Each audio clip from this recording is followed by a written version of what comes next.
today's topic is rules to make sign convention of a concave or convex mirror. Previous lecture में हमने पढ़ा था concave mirror किसको बोलते हैं. That you all know concave mirror एक ऐसा mirror है जिसका curve inward होता है, whereas convex mirror or that mirror जो curve outward होता है. concave mirror को हम converging mirror भी बोलते हैं और convex mirror को हम diverging mirror भी बोलते हैं. इसके पहले मैंने कल आपको ये बताया था ये एक spherical इमेजिनरी स्फेरिकल मिरर है. इसके हमने इस पार्ट को कट किया था, उससे मैंने एक मिरर बनाया था. ये मिरर अभी आपको पता है, यहाँ पर हमको जाने की रास्ता है. मतलब ये मिरर कौन सा मिरर हो गया, कॉनकेव. अगर हम ऐसे देखते हैं तो ये कॉनकेव मिरर बन गया. एम और एन इसका अपर्चर है जिसको हम बोलते हैं effective diameter. C that is the centre of curvature of a spherical shell. F is focus. P is pole. Pole is the midpoint of this mirror. And the radius fixed radius है, इसको हम बोलते हैं radius of curvature. ये मैं आपको detail में अभी नहीं बता रही हूँ. प्रीवियस लेक्चर में मैंने आपको पूरा इसके डेफिनेशन के साथ सब कुछ बताया गया था. पहले हमको देखना है relation between focal length and radius of curvature. What is focal length? Focal length is the distance between focus and pole of a spherical mirror. Whereas radius of curvature आप सबको पता है, ये radius इसको हम बोलते हैं इसका radius of curvature. हम यहाँ पर देखेंगे this distance plus this distance is equals to r. मतलब हम ये बोल सकते हैं radius of curvature is twice of focal length. बोल सकते हैं radius को हम सेंटीमीटर में या फिर मीटर में रिप्रेजेंट करेंगे. सेम एज फोकल लेंथ को भी हम सेंटीमीटर या मीटर में लेंगे. तो इससे हम न्यूमेरिकल सॉल्व कर सकते हैं. आपके एनसीईआरटी 10th बुक में इंडेक्स क्वेश्चन भी है. क्वेश्चन में आपको रीड करती हुई radius of curvature of a spherical mirror is 20 centimetre. Then what is focal length? Simply radius हमको क्या गिवन है, 20 सेंटीमीटर. हमको क्या फाइंड आउट करना है, फोकल लेंथ. हम यूज करेंगे relation r is equals to 2f. तो f इज इक्वल्स टू क्या हो जाएगा हमारा r/2. That is 20 divided by 2 is equals to 10 centimetre. और दूसरा क्वेश्चन आ सकता है, if focal length of a mirror is 12 centimetre find its radius. तो ये आप मुझे निकाल कर कमेंट बॉक्स में बताएंगे कि आपकी रेडियस कितनी आ रही है. नेक्स्ट मैंने प्रीवियस वीडियो में बताया है कि कॉनकेव मिरर को कन्वर्जिंग मिरर बोलते हैं, वेयर एज कॉन्वेक्स मिरर को डाइवर्जिंग मिरर बोलते हैं. उसको रे डायग्राम के थ्रू मैं एक्सप्लेन करूंगी. ये कौन सा मिरर है, ये कॉनकेव मिरर. ये साइड रिफ्लेक्टिंग है और ये साइड ऑब्लिक लाइन से हमने इसको पॉलिश किया है. जब कोई भी रेस इसमें पैरेलल आएंगी, यहाँ मेरे डायग्राम में आपको एग्जैक्ट पैरेलल नहीं दिखेंगी, लेकिन ये पैरेलल लाइन आपको ड्रॉ करना है. तो आफ्टर रिफ्लेक्शन ये निकल जाएगी. सेम दूसरी रे पैरेलल हो जाएगी, रिफ्लेक्ट होके यहाँ जाने वाली. ये चौथी रे पैरेलल है, रिफ्लेक्ट होके. तो हम क्या देख रहे हैं, सब एक कॉमन पॉइंट में मीट हो रहे हैं और वो कॉमन पॉइंट को हम बोलते हैं फोकस. मतलब फोकस एक ऐसा पॉइंट है जहाँ कोई भी रे जब पैरेलल होती है हमारे प्रिंसिपल एक्सिस से, तो कहाँ मीट होती है, जाकर एक फिक्स पॉइंट में, जिसको हम बोलते हैं फोकस. और ये कॉनकेव मिरर है, ये सारी रेस को एक पर्टिकुलर पॉइंट में कन्वर्ज कर रहा है, इसलिए कॉनकेव मिरर को हम कन्वर्जेंट मिरर भी बोलते हैं. सिमिलरली ये मेरा मिरर कॉन्वेक्स मिरर है, ये उसका रिफ्लेक्टिंग साइड है. ये पॉलिश सरफेस है, मतलब रेज यहाँ पर आएंगी. ये पैरेलल रे आती है, ये इसको कन्वर्ज करेगा, इधर भेजेगा रिफ्लेक्ट करके. सेम दूसरी रे आएगी, इंसिडेंट रे, रिफ्लेक्ट करेगा. एरो बनाना बहुत ज़रूरी है रे डायग्राम में. सिमिलरली ये केस होगा. अब ये सारे पॉइंट हमने कल देखा था कि कॉन्वेक्स लेंस कैसी इमेज बनाता है, वर्चुअल इमेज बनाता है. तो जब हम इन सबके रिफ्लेक्टेड रे को पीछे प्रोड्यूस करेंगे, इसको मैं डॉटेड लाइन से दिखा रही हूँ, तो सभी एक कॉमन पॉइंट में मिलते हैं. उस कॉमन पॉइंट को मैं बोलती हूँ focus. That is known as focus. Same ये केस में भी होता है और ये केस में भी होता है. होप आप लोग को ये समझ में आ गया कि कॉनकेव मिरर को कन्वर्जिंग क्यों बोलते हैं और कॉन्वेक्स को डाइवर्जिंग. ये फैलाने का काम करता है और एक पॉइंट पे लाने का बात करता है.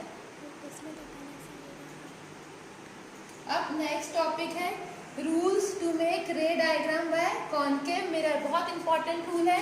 जब भी हम रे डायग्राम ड्रॉ करेंगे तो हमको ये रूल्स हमेशा याद रखने हैं. पहला रूल मैं आपको पढ़ के बता रही हूँ.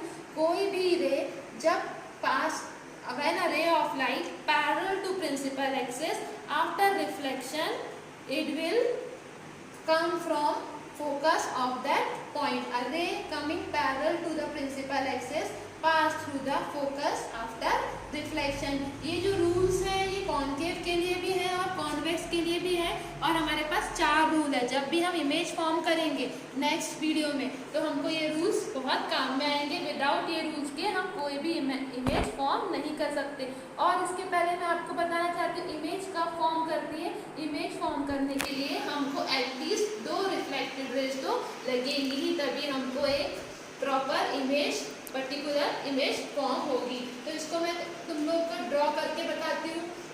ये हमारा कौन सा मिरर है, that you all know, it is a concave mirror. Concave mirror में ये पार्ट हम इसको बोलते हैं पोल। ये हो गया हमारा centre of curvature. A ray of light that is parallel to principal axis. ये रे ऑफ लाइट हमने प्रिंसिपल एक्सिस के पैरेलल भेजी है। यहाँ पर जैसे ये इंसिडेंट होगी, ये रिफ्लेक्ट होगी, ये रिफ्लेक्ट होकर जिस पॉइंट से निकलती है उस पॉइंट को हम बोलते हैं focus. A ray of light parallel to principal axis after reflection comes from the point that is focus. Similarly हम कॉन्वेक्स के केस में भी ये ड्रॉ कर सकते हैं। हमने कॉन्वेक्स मिरर लिया, ये कॉन्वेक्स मिरर है, ये इसका पोल हो गया। यहाँ पर भी रे ऑफ लाइट पैरेलल होगी। जैसे ये ray of light parallel to principal axis का आ रही है, हमारी इंसिडेंट रे है, ये रिफ्लेक्ट हो जाएगी, ये रिफ्लेक्ट हो गई। लेकिन ये कौन सा मिरर है, कॉन्वेक्स मिरर, तो ये डाइवर्ज करता है रिफ्लेक्शन के बाद। तो यहाँ से हमको बिल्कुल स्ट्रेट लाइन ड्रॉ करना है। ये लाइन बिल्कुल स्ट्रेट होनी चाहिए, डॉटेड लाइन। तो ये जो पॉइंट मिलेगा हमको, उस पॉइंट को हम किस पॉइंट पे आकर ये मीट करता है, that is known as focus of convex mirror. तो पहला रूल आप सबको अच्छे समझ में आया, ray parallel to principal axis after reflection passes through the focus. Second rule को एक्सप्लेन करती हूँ। सेकेंड रूल क्या बोलता है, अगर कोई रे फोकस के पॉइंट में आती है तो after reflection it becomes parallel to principal axis. इसको मैं यहाँ ड्रॉ करती हूँ। ये हमारा फर्स्ट केस कॉनकेव के लिए हम ड्रॉ करेंगे। ये हमारा कॉनकेव मिरर है, ये हो गया पोल, ये हो गया फोकस, और यहाँ होगा हमारा सेंटर ऑफ कर्वेचर। ये डिस्टेंस बिल्कुल सेम होना चाहिए, आपको अपने कॉपी में बिल्कुल डिस्टेंस सेम ड्रॉ करना है। अब मैंने क्या करा था, एक ऐसी रे जो फोकस पे आएगी, दिस इज इंसिडेंट रे। जैसे ही इंसिडेंट करेगी मिरर में, it will becomes parallel to principal axis. तो ये रे रिफ्लेक्टेड रे क्या हो जाएगी, प्रिंसिपल एक्सिस से पैरेलल हो जाएगी। फिर से a ray passing through the focus after reflection becomes parallel to principal axis. Similarly in the case of convex mirror, ये कॉन्वेक्स मिरर हमने बना लिया है, इसकी रिफ्लेक्टिंग साइड है, ये सरफेस पॉलिश किया है, ये हो गया पोल। हमको सबको पता है कि कॉन्वेक्स मिरर का focus centre of curvature, sorry ये हो गया हमारा pole, focus centre of curvature behind the mirror lie करता है। अब एक रे अगर ये फोकस मैंने बना दिया है, फोकस से आ रही है, ये दिखा आपको फोकस से आएगी, after reflection it will becomes parallel to principal axis. और ये रेस को हमको यहाँ पर आगे डाइवर्ज कर देना है। अभ्यासी, हमको ऐसा लगेगा एक्चुअल नहीं होती, इसलिए हम इसको डॉटेड लाइन से बताते हैं। थर्ड इम्पॉर्टेंट रूल है, मैं आपको एक्सप्लेन करती हूँ। थर्ड रूल क्या बोलता है, अगर कोई light ray of incident light passing through centre of curvature it will come back along the same path. Rule number third, centre of curvature से इंसिडेंट हो रही है, it will reflect back along the same path। देखिए आप, ये है हमारा concave mirror, ये इसका पोल है। आप जैसे जैसे रे डायग्राम बनाएंगे वैसे आप यूज्ड टू हो जाएंगे, आपको भी इजीली बन जाएंगे। तो पैनिक होने की जरूरत नहीं है, बस ये रूल्स हमको अच्छे से बनाते आने चाहिए। कॉपी में आपको 4-5 बार प्रैक्टिस करनी पड़ेगी। ये हो गया इसका फोकस, ये हमने सेंटर ऑफ कर्वेचर ले लिया। अब मैंने क्या बताया आपको, कोई रे जब सेंटर ऑफ कर्वेचर से आती है तो it will trace its own path, ये सेंटर ऑफ कर्वेचर पे आएगी। After reflection it will reflect back along the same path. बहुत ही इजी है। Similarly in case of convex mirror, convex mirror में हमने ये ड्रॉ कर लिया, ये हमारा पोल हो गया, ये फोकस, ये centre of curvature.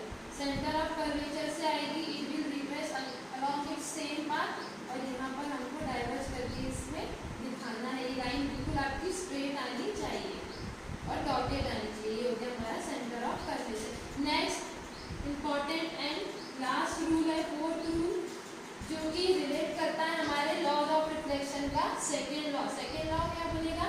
Angle of incidence is equal to angle of reflection when a ray incident obliquely on a mirror at a point pole, pole में हमको obliquely कुछ एंगल से रे को इंसिडेंट करना है, then it will reflect back along the same angle।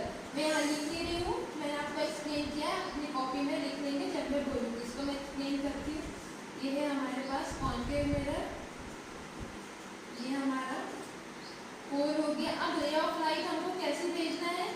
Direct वो obliquely incident होगी पोल में, मतलब इसने कुछ एंगल बनाया, सपोज ये एंगल हो गया आई, जैसे ही इंसिडेंट होगी सेम एंगल से रिफ्लेक्ट करती है, दैट इज ये हो गया आर। इसलिए मैंने बताया है इफ सेकेंड लॉ रिफ्लेक्शन को ओबे करती है, angle I is equal to angle R. समझ में आया? When a ray of light reflects obliquely at a point P, it will reflect obliquely at the same angle, जो आपको यहाँ पे दिख रहा है। फोर्थ रूल सेम हम कॉन्वेक्स के लिए बनाएंगे। ये कॉन्वेक्स मिरर मैंने यहाँ पर बना लिया है, ये उसका फोकस हो गया है, ये उसका सेंटर ऑफ कर्वेचर है।